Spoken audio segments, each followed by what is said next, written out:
Avant d'arriver au centre d'accueil, ma vie était vraiment triste. J'étais souvent angoissée, j'étais très anxieuse aussi. Je faisais de l'eczéma, du psoriasis à cause de l'anxiété. C'est-à-dire que j'avais des démangeaisons sur le corps, j'avais des migraines, beaucoup de migraines.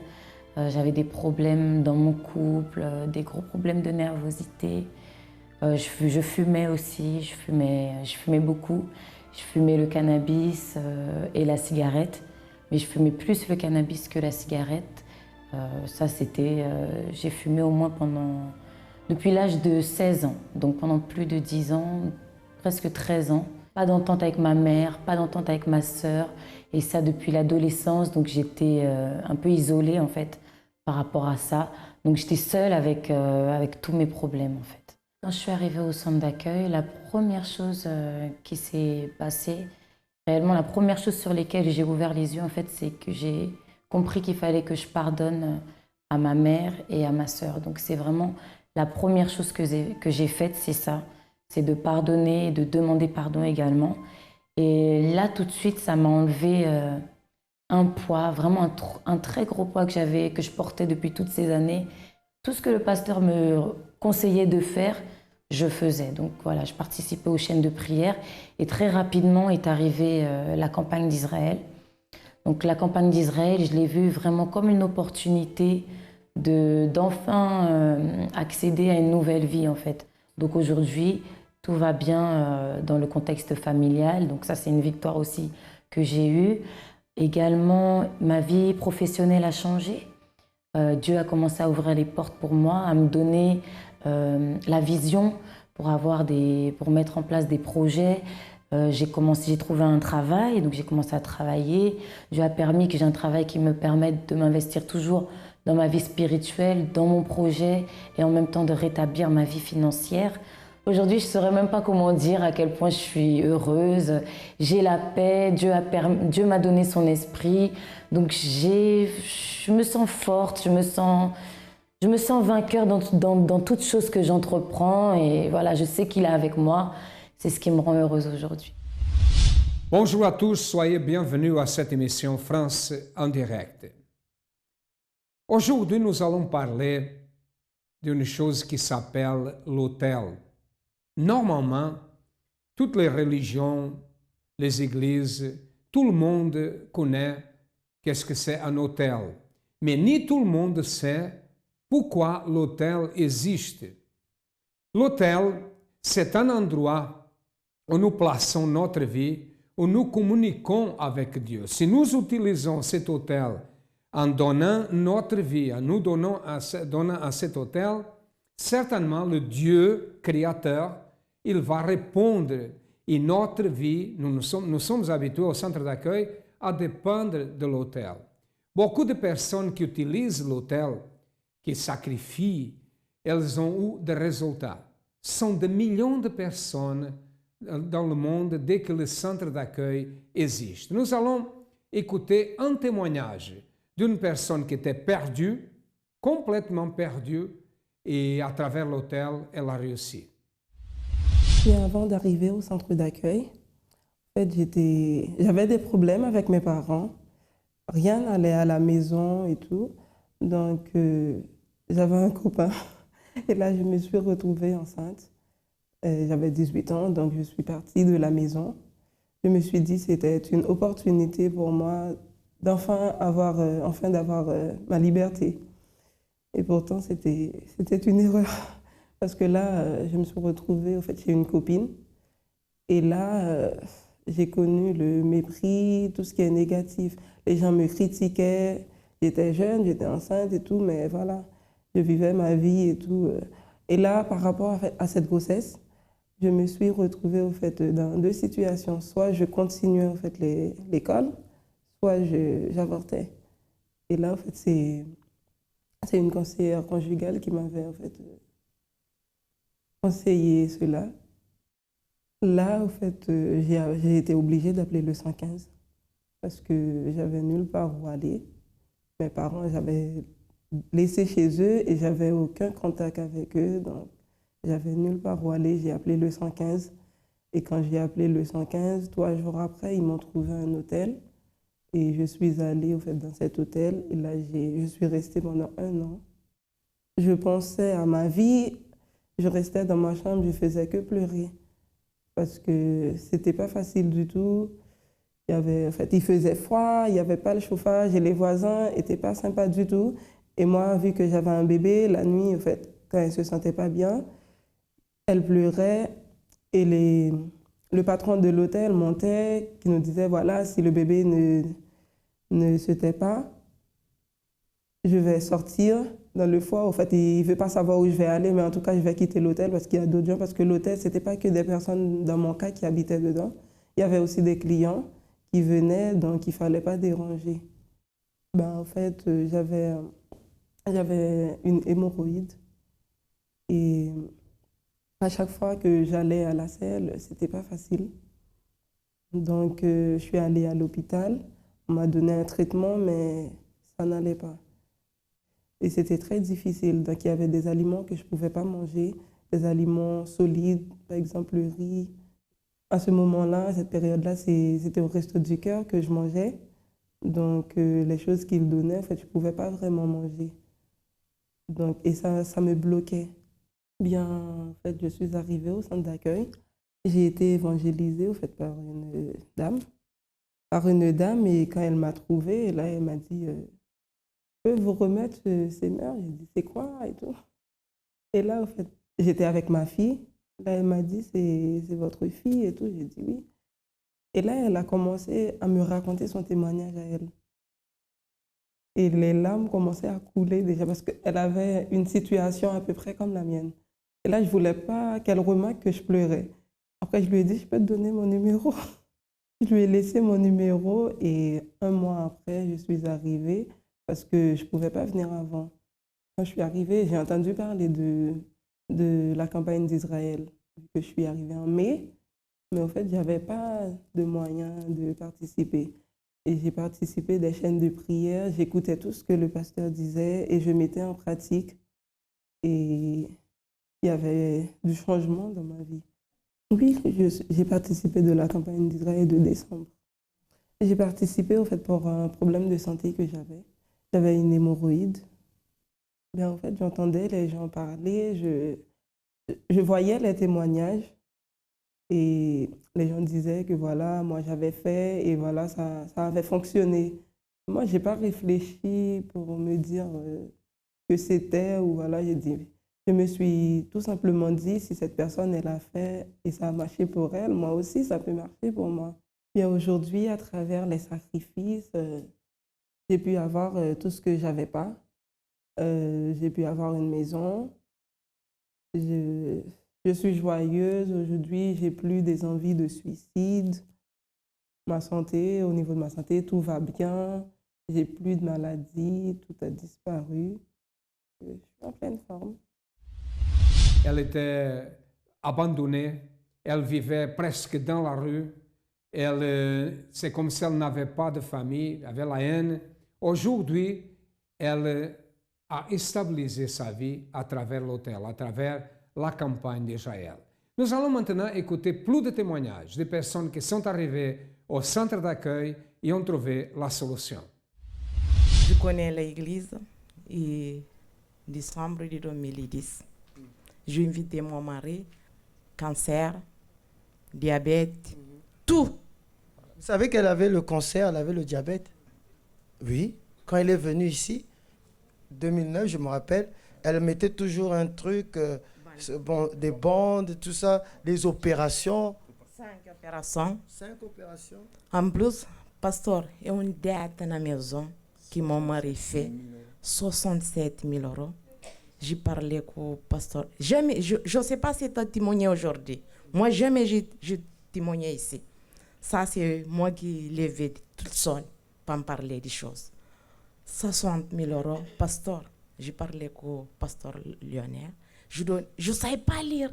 Je prends de la dette que mon mari fait. Je cachais. Je montrais la dette des impôts. Des impôts. Pasteur. 3 jours, je prends de l'enveloppe de campagne d'Israël. J'ai qui 20 euros. J'ai mis 20 euros, j'ai prié par le cancer, par la dette qui chez nous. J'ai passeporté entrer dans la maison pour la violence. En semaine, la dette est faisait. Reste 7 500 euros. Cancer, C'est fini, dette, c'est fini, diabète. c'est fini. Ok. Bagarre. Bagarre. C'est fini. Amen. Hein? Menace de mort. C'est fini. Aujourd'hui, j'ai touché 4 fois double que j'ai touché. Donc là, Dieu a restauré le caractère, la santé, le mariage, la famille, le caractère. Qu'est-ce que le centre d'accueil représente pour vous? Pour moi, franchement, c'est la joie. C'est ma vie, franchement. Je dis à tous mes frères et mes sœurs, il ne faut pas désespérer, il faut battre dans la vie, il faut combattre le spirituel, la prospérité. Je chante des prières aussi énormément. Je priais même ça 10 fois par jour. Même à mon travail, il y a beaucoup des ennemis, mais tout ce que j'ai prié à fond. Que Dieu vous bénisse. Alors, qu'est-ce qui s'est passé? Ça fait depuis 2012 que j'ai un problème de santé, foi mal que j'ai senti dans mon corps. Il y a des picotements tout mon corps et justement quand je rends compte que je vais regarder dans mon corps, j'ai trouvé le risque comme que quelqu'un me coupait avec un couteau. Ok, vous aviez le problème. Et maintenant? Maintenant, avec L'onction, la prière du manteau. de mon temps, et j'ai demandé, Seigneur Jésus, je peux me guérir ce problème. Et à l'instant même, Il a fait? bien sûr qu'il a fait. Vous êtes guéri? J'ai guéri avec l'onction que... L'onction, le manteau, elle est guérie. Amen. Grâce à Dieu. L'onction, le manteau, tout cela. Amen. Qu'est-ce qui s'est passé? C'est pour mon frère qui était au pays. Et Quel pays? à l'Angola. Qu'est-ce qui s'est passé? Et bon, là, les pieds ont gonflé. Qu'est-ce qui s'est passé? J'ai fait un vœu à l'hôtel. J'ai écrit son nom 13 fois et j'ai fait un vœu. Et aujourd'hui, j'attends de prier à la maison avec le propos de la campagne. J'attends de prier et tout ça. Et mon frère m'appelle, l'autre qui me suit. Et moi, je lui ai demandé. Elle m'a dit, oh, ton frère, et tout là, ces maladies est parti. Elle est disparue? Oui. Et maintenant, elle travaille. Grâce à Dieu. Elle est avec Dieu. Amen. Bon, de la même manière que la vie de ces personnes a changé au centre d'accueil, sachez que les portes du centre d'accueil sont ouvertes pour tous les types de personnes. Quand je parle de tous les types de personnes, c'est si la personne a une religion, si elle n'a pas de religion, si elle croit plus ou croit moins, si elle est incrédule, si elle n'est pas crédule, pour le riche, pour le pauvre, enfin, pour toutes les races, la porte est ouverte et l'objectif c'est le même, aider. Nous sommes là pour aider ceux qui viennent au centre d'accueil. Si vous avez besoin de notre aide, sachez que les portes du centre d'accueil sont ouvertes du matin au soir et de lundi à lundi. Avez-vous des problèmes, votre vie ne marche pas, vous avez déjà frappé beaucoup de portes, les amis se sont éloignés de vous au moment que vous avez besoin d'aide, sachez que les portes du centre d'accueil sont ouvertes. Et à travers la foi, beaucoup de choses peuvent être réalisées, des rêves, des objectifs et d'autres, parce qu'ils sont des millions qui ont déjà réussi à travers la pratique de la foi au centre d'accueil. Nous allons maintenant écouter l'histoire d'une personne qui, comme beaucoup de personnes, comme des millions de personnes au monde, était perdue sans savoir la direction. Elle a trouvé la bonne direction. Mais premièrement, nous allons écouter comment était sa vie. Alors, avant que j'arrive au centre d'accueil, ma famille, on va dire, elle était vraiment à terre. Parce qu'il y a eu plusieurs problèmes. Donc moi, déjà, j'ai vécu avec ma mère, étant donné que je ne connaissais pas mon père. Donc ma mère, elle avait été incarcérée en 2003. Donc en fait, suite à cela, ça a vraiment brisé en fait la famille. Parce qu'on avait tous été séparés et on avait été mis en fait sous protection de l'État, donc dans un foyer spécialisé. Et là, c'était une période assez difficile parce que j'étais très fragile à ce moment-là. J'en voulais beaucoup à ma mère. J'avais vraiment la haine et la rage contre elle. Parce que je me disais que tout ce qui arrivait, c'était à cause d'elle. Donc, au lieu d'avoir en fait la compassion ou même, en fait, on va dire cet amour de mère-fille, et ben moi, il n'existait pas du tout. Et j'étais mal à un point qu'en fait, dans le foyer, on m'avait mis en place en fait des rendez-vous avec un psychiatre. Parce que toutes mes journées, en fait, je les passais à colorier. Je faisais que ça, dessiner, dessiner. Je dessinais n'importe quoi, mais en fait, c'était mon seul moyen, on va dire, de m'échapper, puisque je n'avais pas le droit de sortir du foyer, je n'avais pas le droit de voir ma famille, je n'avais pas le droit d'aller à l'école. Pendant 4-5 mois, je ne suis pas partie à l'école, parce qu'ils avaient peur, en fait, qu'ils puissent avoir des représailles envers les enfants. Donc là, en fait, même la psychiatre, elle-même, elle n'arrivait même pas à définir exactement ce que j'avais, parce que je ne parlais pas. Tout ce que je pouvais montrer, en fait, c'était des dessins. Donc, elle essayait de gérer la situation, mais en fait, ça n'apportait pas de solution. En fait, je me suis dit, vu que ma mère, elle n'est plus là, autant que je vive ma vie à ma propre façon.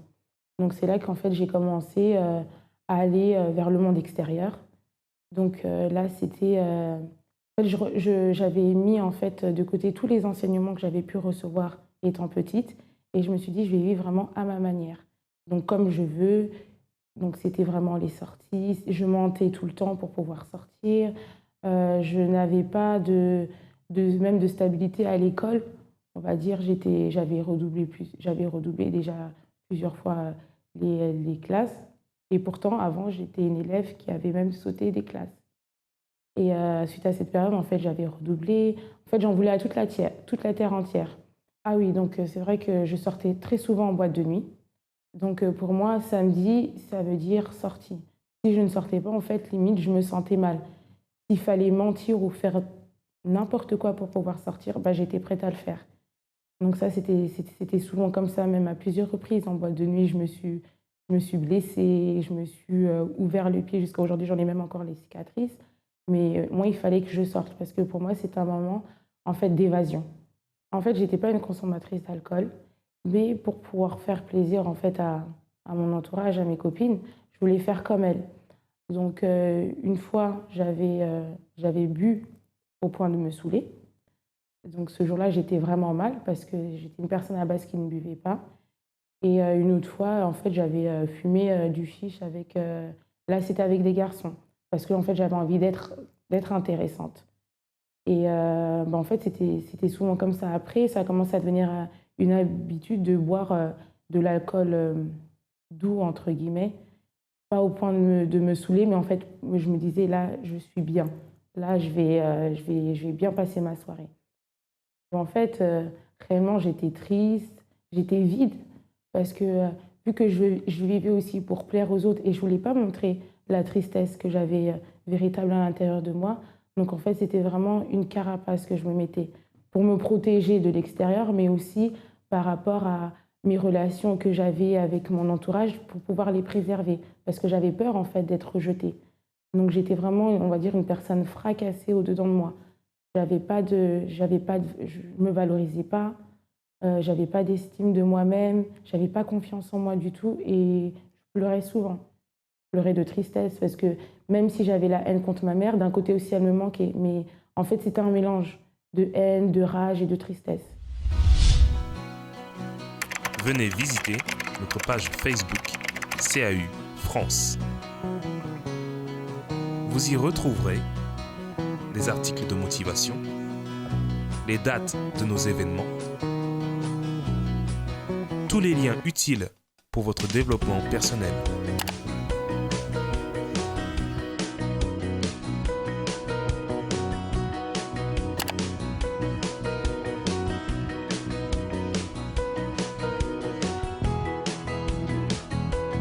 Centre d'accueil, parce que nous croyons en vous comme personne. Mida a connu la prison de sa mère et à cause de la prison de sa mère, elle vivait sous la protection de l'État.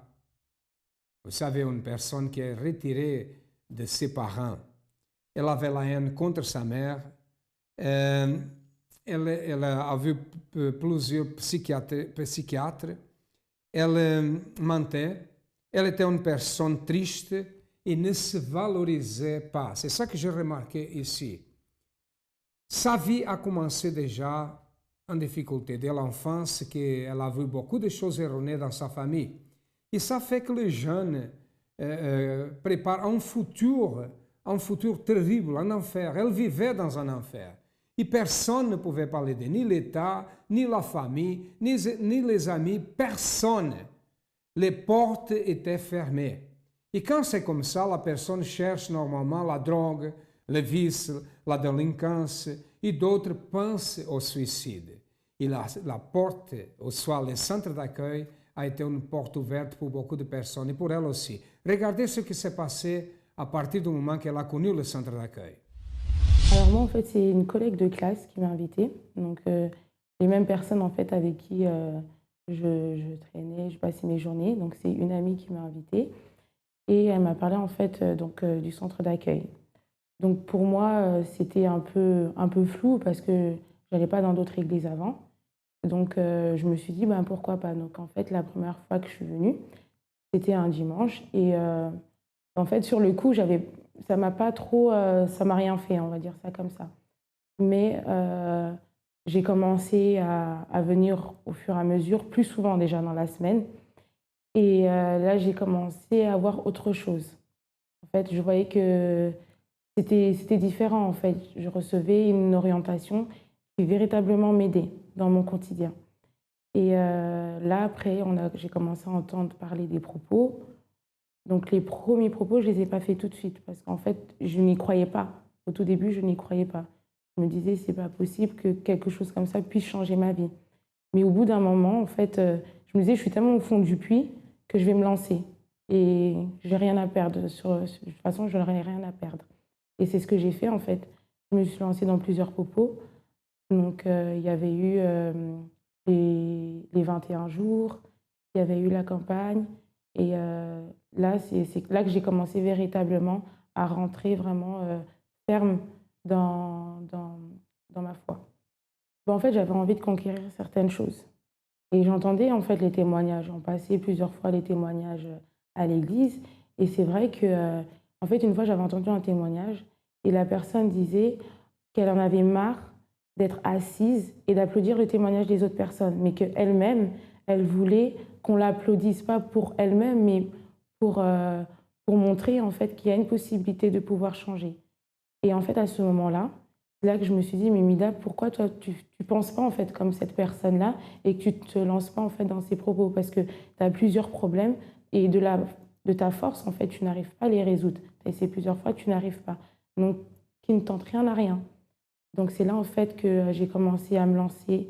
Donc, c'était par rapport à ma vie professionnelle, par rapport à ma vie familiale, par rapport à moi-même, mon intérieur aussi, parce que j'avais besoin de changer intérieurement aussi. En vivant d'apparence, j'étais aussi une personne très vulgaire. J'étais très vulgaire dans mon comportement, dans ma façon de parler, dans ma façon de me vêtir. J'étais une personne qui était très vulgaire. Et en fait, j'en avais marre que les gens me voient ainsi. Que les gens en fait, arrivent à me décrire par exemple, Mida, la fille qui est comme ça ou comme ci. J'avais en fait envie d'avoir un nom propre. Donc, intérieurement, j'avais besoin aussi d'enlever cette tristesse, cette haine, cette rage que j'avais envers ma famille, vers mes parents.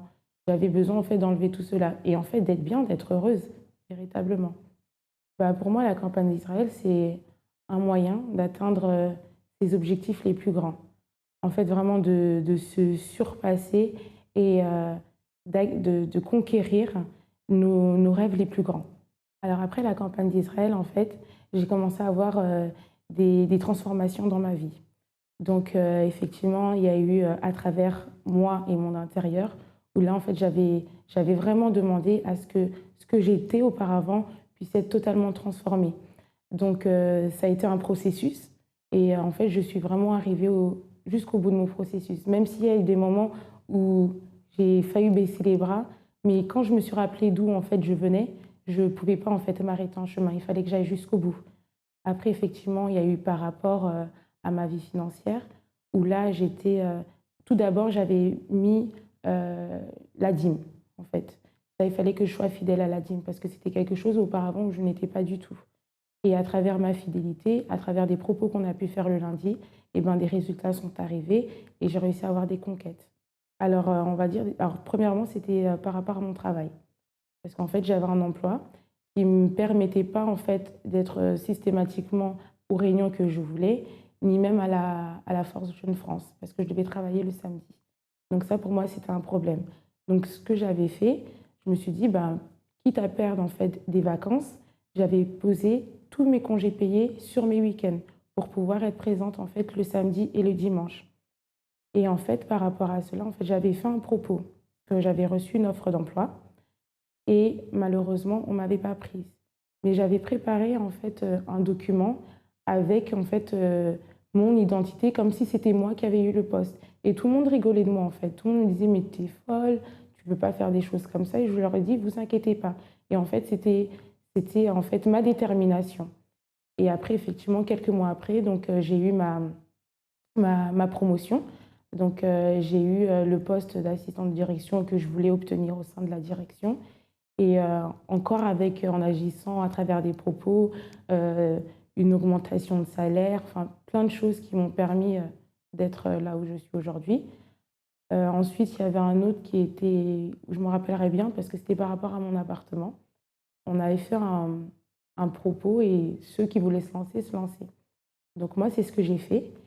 Et quelques mois plus tard, en fait, c'est là que j'ai vu mon appartement sur Internet. Et la personne me disait, mais écoutez, vous n'avez pas la possibilité d'avoir cet appartement-là parce que vous n'avez pas les conditions, vous n'avez pas de garant. Moi, je ne voulais pas tout ça. Je ne voulais pas compter sur une personne pour obtenir quelque chose. Dis-moi, si je dois compter sur quelqu'un, ça va être mon Dieu. Et le fait d'avoir pris ma décision, le lendemain matin, j'ai eu la réponse positive. Et ce qui est bien, c'est que je suis vraiment à 500 mètres, on va dire de l'église. Donc ça, pour moi, c'est important parce que, par exemple, je mettais, pour être à un culte à 8 h, je devais quand même le lever, par exemple, à 3 h 30 du matin. Et ça devenait vraiment pesant pour moi. Alors pour moi, aujourd'hui, le centre d'accueil, c'est un apprentissage au quotidien. C'est une école, en fait. Une école sur le savoir-vivre, sur le savoir-être. Ça m'apprend à chaque jour, en fait, comment me battre dans la vie, enfin, me battre au sens figuré. Et pour moi, en fait, c'est mon école. Pour elle, le centre d'accueil, c'est une école de vie, une école qui l'a enseigné à pardonner, l'a enseigné à vivre, à pratiquer la foi intelligente. Et aujourd'hui, elle n'est plus la même personne. Tout cet enfer qui était dans sa vie est disparu. Et maintenant, elle vit une vie de bien, une vie au ciel, une vie bénie, une vie transformée. Si vous avez besoin de notre aide, sachez que les portes du centre d'accueil sont ouvertes du matin au soir, comme nous avons déjà dit, et toute la semaine. Nous sommes situés au 254 de la rue du Faubourg Saint-Martin, au 10e arrondissement à Paris. Nous avons d'autres centres d'accueil que vous pouvez chercher, qui passent dans votre ordinateur. Nous avons le téléphone, vous avez un numéro de téléphone. Cherchez le centre d'accueil le plus proche et certainement, vous allez trouver la bonne voie. À demain et que Dieu vous bénisse à tous abondamment.